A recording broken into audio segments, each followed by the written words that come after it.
Hello everyone, मैं हूं रवि और आप सबका स्वागत करता हूं all India aspirant YouTube channel में। आज हम छत्तीसगढ़ के करंट अफेयर के बारे में बात करेंगे। हमारा प्रोग्राम है छत्तीसगढ़ विशेषांक, ये आपको डेली मिलेगा और इसके तहत हम बात करेंगे सीजीपीएससी के करंट अफेयर जो हैं उसका एनालिसिस होगा प्री और मेंस के परीक्षा के अनुरूप। तो 1 जुलाई से ये आपको लाइव मिलेगा। अभी हम लोग इसको आपको रिकॉर्डर दे रहे हैं। तो आइए देखते हैं कि आज की जो घटनाएं हैं, 25 जून की घटनाएं, 24 जून में जो चर्चा में रही थी कल, उसके बारे में देखते हैं कि कौन सी घटना प्री और मेंस में आने के लायक है सीजीपीएससी के। तो चलिए देखते हैं। छत्तीसगढ़ कंप्रेस्ड बायोगैस नीति यानी कि सीबीजी पॉलिसी 2026 को मंजूरी मिली है। तो ये क्या है, उसको ये चर्चा में क्यों है, इसको देखते हैं। मुख्यमंत्री विष्णुदेव साय की अध्यक्षता में 23 जून 2026 को आयोजित कैबिनेट बैठक में छत्तीसगढ़ कंप्रेस्ड बायो नीति 2026 के प्रारूप को क्या मिली है, मंजूरी मिली है, दी गई है। यह नीति कृषि अवशेषों, गोबर, जैविक कचरे के वैज्ञानिक प्रबंधन के माध्यम से स्वच्छ ईंधन यानी कि कंप्रेस्ड बायोगैस के उत्पादन को बढ़ावा देती है। नीति के प्रमुख बिंदु उत्पादन लक्ष्य। छत्तीसगढ़ अंजोर विजन 2047 के अनुसार राज्य में सालाना लगभग 5 lakh ton compressed biogas CBG के उत्पादन की संभावनाएं हैं। नोडल एजेंसी का मतलब ये है कि जो मुख्य मार्गदर्शक या प्रभावी संस्था होती है उसे हम नोडल एजेंसी कहते हैं, सिंपल भाषा में बोले तो इस नीति को के प्रभावी क्रियान्वयन के लिए क्या किया गया है, छत्तीसगढ़ बायोफ्यूल विकास प्राधिकरण को क्या बनाया गया है, राज्य के नोडल एजेंसी, और ऊर्जा विभाग को नोडल विभाग बनाया गया है। हम देखते हैं प्रीलिम्स के अनुसार से क्या क्या चीजें इंपॉर्टेंस है, क्या क्या चीजें आ सकती हैं, उन्हें देखते हैं। ठीक है, नीति का नाम हम देखते हैं तो नीति का नाम है छत्तीसगढ़ कंप्रेस्ड बायोगैस नीति 2026। ठीक, मंजूरी प्रदाता कौन है, छत्तीसगढ़ राज्य मंत्रिपरिषद।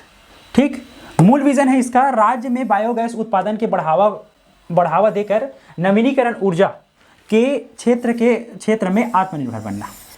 ठीक, केंद्रीय योजना से इसका जुड़ाव देखते हैं कि केंद्र की जो योजना है वो इससे कैसे लिंक करती है, तो क्या जुड़ाव है।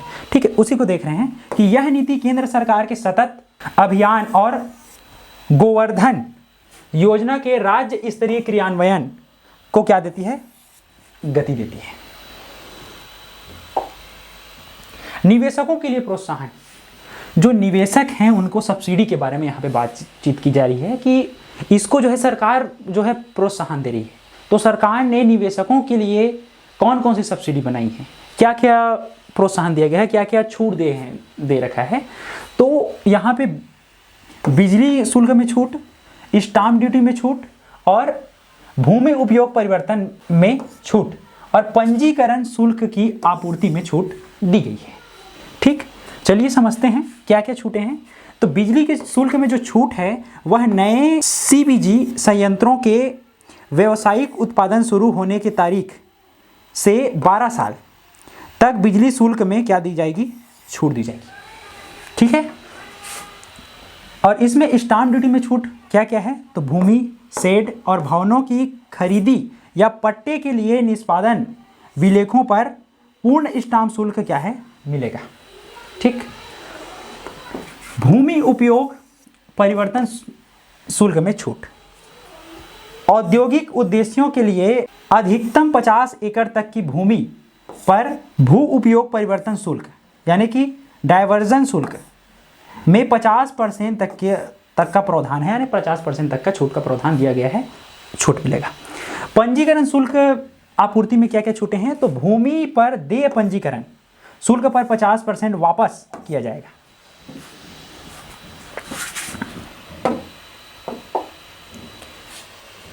मुख्य परीक्षा, अब प्री का जो पोर्शन है हो गया। अब हम देखेंगे कि मुख्य परीक्षा कैसे ये घटनाएं मुख्य परीक्षा के पेपर में आ सकती हैं। तो कौन कौन से पेपर में आने की इसकी संभावना है ये भी देख लेते हैं, सिलेबस देखते हैं।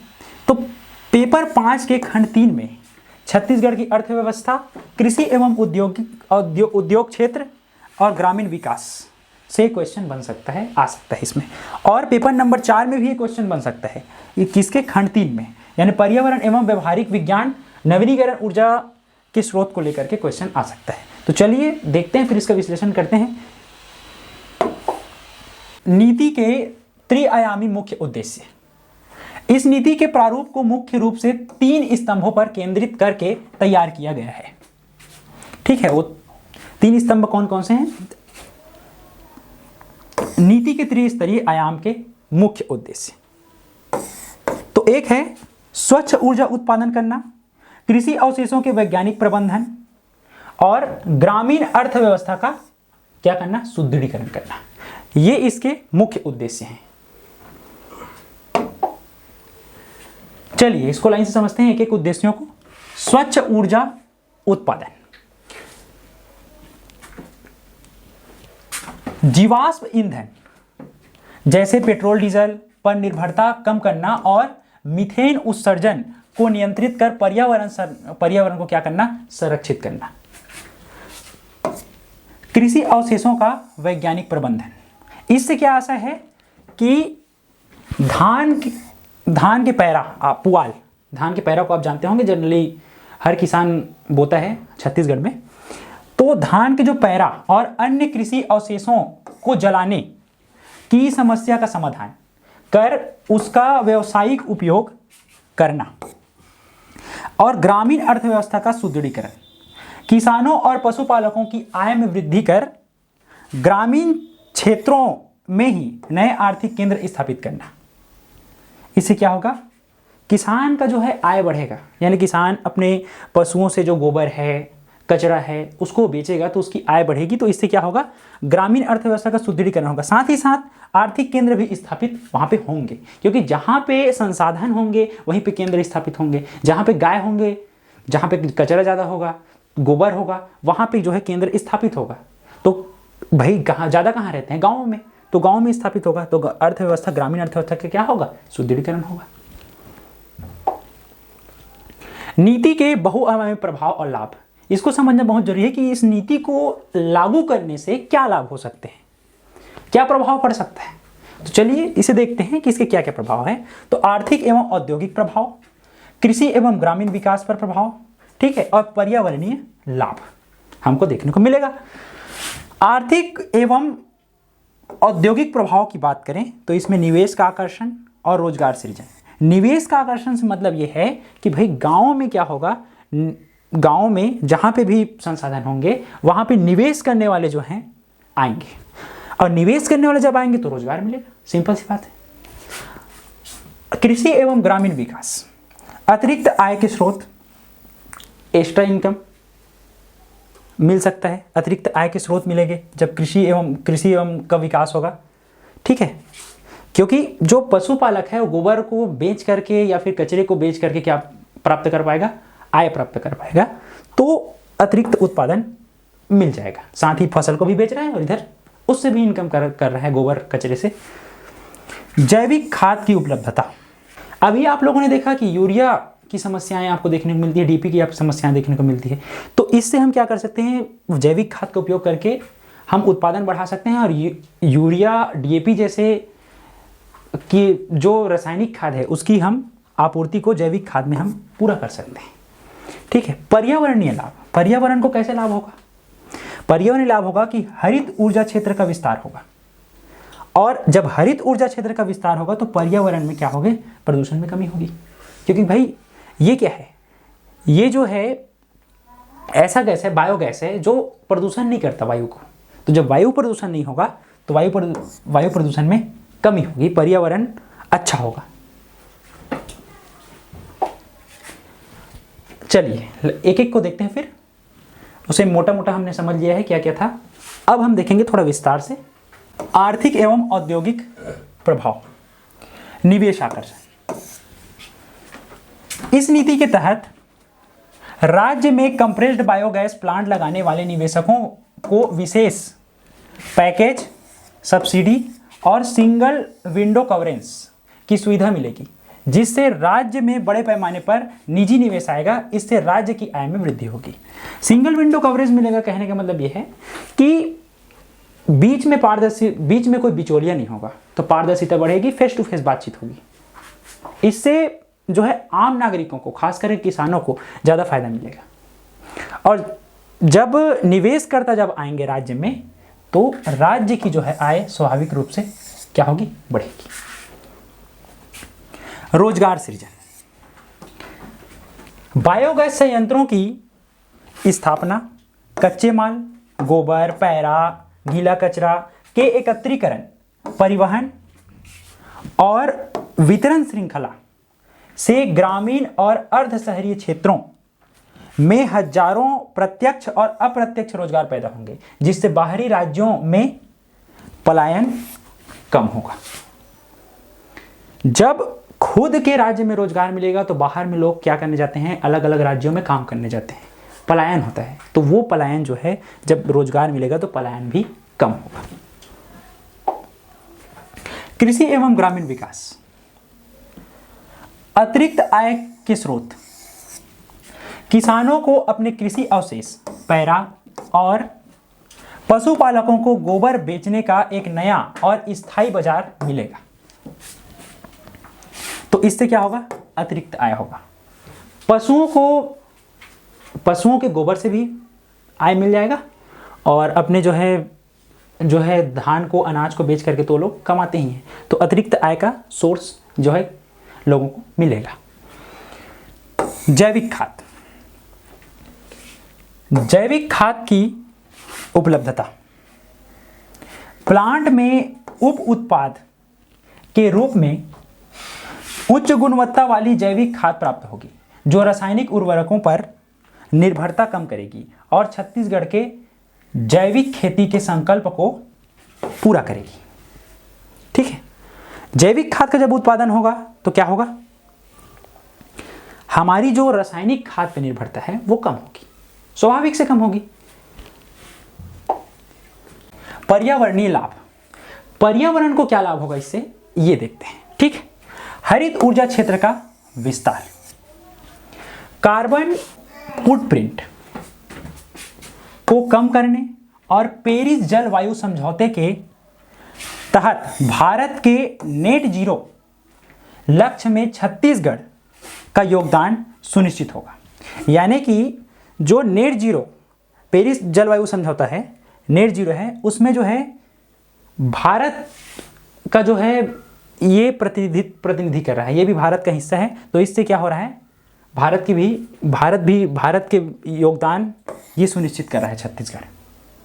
पर्यावरण प्रदूषण में कमी, पर्यावरण के प्रदूषण में कमी, बायोगैस के प्रयोग से पर्यावरण प्रदूषण पर क्या होगा, नियंत्रण होगा। नीति के क्रियान्वयन में चुनौतियां, अब भाई नीति लागू कर रहे हैं, उसमें चुनौती क्या है जानना बहुत जरूरी है, क्योंकि नीति के लाभ ही लाभ तो नहीं हो सकते, कुछ परेशानियां होंगी। तो इस नीति की भी बड़ी परेशानी है, क्या परेशानी है वही देखना है। नीति के क्रियान्वयन में चुनौतियां, कौन कौन सी चुनौतियां हैं। हालांकि इस नीति को पूर्ण सफलता की राह में कुछ व्यवहारिक और बाधाएं भी हैं। कौन कौन सी बाधाएं हैं, कच्चे माल की आपूर्ति में निरंतरता, निरंतर जो है कच्चा माल कैसे उपलब्ध होगा ये सोचने का विषय है। और उच्च प्रारंभिक पूंजी लागत, क्योंकि इसे खोलने के लिए, डालने के लिए बहुत ज़्यादा पूंजी लागत होगा, ये जो है आम आदमी एफर्ट नहीं कर सकते, यानी आम आदमी लगा नहीं पाएगा। ठीक, और समस्या है अपने पास बाजार और वितरण नेटवर्क की कमी है, साथ ही साथ जागरूकता और तकनीकी दक्षता में सबसे बड़ी कमी है, लोग जागरूक नहीं है, और भारत में छत्तीसगढ़ में बड़ी परेशानी यही है।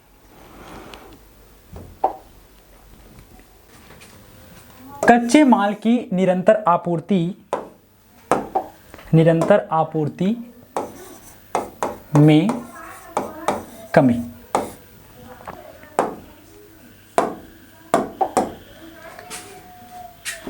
कृषि अपशिष्ट मौसमी होते हैं, इसलिए साल भर संयंत्रों के लिए कच्चे माल का एकत्रीकरण और भंडारण करना एक बड़ी चुनौती है। सबसे पहली बातें ये हैं कि जो अपशिष्ट पदार्थ होते हैं कृषि मौसमी, जैसे पैरा है वो मौसमी है, तो ये हर हमेशा उपलब्ध क्या होंगे, नहीं होंगे। और साथ ही साथ इसका एकत्रीकरण करना और भंडारण करना एक बड़ी चुनौती है। उच्च प्रारंभिक पूंजी लागत। सीबीजी संयंत्रों की स्थापना और उन्नत तकनीक के आयात में भारी निवेश की आवश्यकता होती है, जिससे छोटे उद्यमी क्या है, हिचकिचाते हैं। बाजार और वितरण नेटवर्क की कमी। उत्पादित गैस को मौजूदा सीएनजी ग्रिड या रिटेल आउटलेट्स तक पहुंचाने के लिए पाइपलाइन और बुनियादी ढांचे का अभाव है। क्या बोलना चाह रहा है कि जो पाइप के माध्यम से हम एक जगह से दूसरी जगह में गैस को पहुंचाते हैं उसका अभाव है, ऐसी सुविधाएं अपने पास में नहीं है। जागरूकता और तकनीकी दक्षता में कमी। स्थानीय स्तर पर कचरा पृथक्करण और संयंत्र संचालन हेतु कुशल जनशक्ति की कमी। ठीक है, क्या है, जागरूकता नहीं है और साथ ही साथ कचरा को किस तरीके से जो है बांटा जाए, ऐसी दक्षता में कमी है। क्योंकि गांव के लोगों को हम रखेंगे तो वे लोग इस तरीके से बांट सके कचरे को, ऐसा संभव नहीं है, उतना उनके पास में क्या है, जागरूकता नहीं है। ठीक, तो दक्षता की एक कमी हमको दिखाई देती है। निष्कर्ष, छत्तीसगढ़ कंप्रेस्ड बायोगैस नीति 2026 राज्य बायोमास यानी कि जैविक कचरा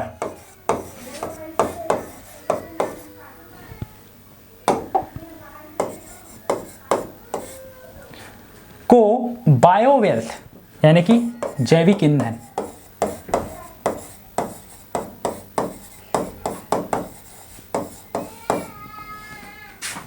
में बदलने की एक दूरदर्शी प्रशासनिक पहल है। यह नीति वेस्ट टू वेल्थ यानी कि खराब से या खराब कचरे से क्या करना चाहती है, अच्छा चीज या उपयोगी चीज बनाना चाहती है। इसको हम बोल देते हैं उपयोगी चीज, यानी खराब चीज से उपयोग में ला करके कुछ अच्छा करना चाहती है। Waste to wealth circular economy के सिद्धांत पर कार्य करती है, जो न केवल छत्तीसगढ़ को हरित ऊर्जा के मानचित्र पर स्थापित करेगी, बल्कि कृषि और उद्योग के मध्य एक मजबूत पारिस्थितिकी तंत्र का निर्माण भी करेगी। ठीक है, समझ में आया? मुख्य परीक्षा के अनुरूप संभावित प्रश्न। अब इस नीति से क्वेश्चन कैसे बन सकते हैं सीजीपीएससी मेंस में, इंपॉर्टेंट क्वेश्चंस मैंने बनाए हैं कि कौन कौन से क्वेश्चंस आ सकते हैं। ठीक है, तो पहला, दूसरा और 3 क्वेश्चन मैंने यहाँ पे बनाए हैं। ठीक, तो जो पहला क्वेश्चन है उनको आपको खुद ही करना है भाई, क्योंकि ये पूछ रहा है छत्तीसगढ़ कंप्रेस्ड बायोगैस नीति 2026 के मुख्य उद्देश्यों को क्या करें, लिखिए। सिंपल सा क्वेश्चन है, इसको आपको खुद ही लिखना है और ये आगे ही मैंने सबसे पहले ही बताया है। ठीक है, दूसरा क्वेश्चन है सीबीजी नीति 2026 छत्तीसगढ़ के कृषि क्षेत्र के लिए किस प्रकार वरदान सिद्ध हो सकती है, समीक्षा कीजिए।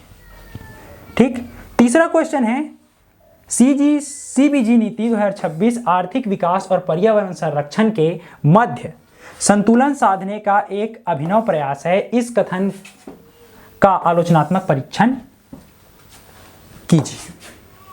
ठीक, तो 2 क्वेश्चन को मैंने यहाँ पे लिख दिया है, आप देख सकते हैं, बाद में आप पढ़ सकते हैं इसको आसानी से। ये दूसरा क्वेश्चन है, ये उसका मुख्य भाग और ये रहा उसका निष्कर्ष। ये तीसरा क्वेश्चन, इसका मुख्य भाग, आगे का भाग, और ये रहा इसका मुख्य भाग, ये इसका निष्कर्ष।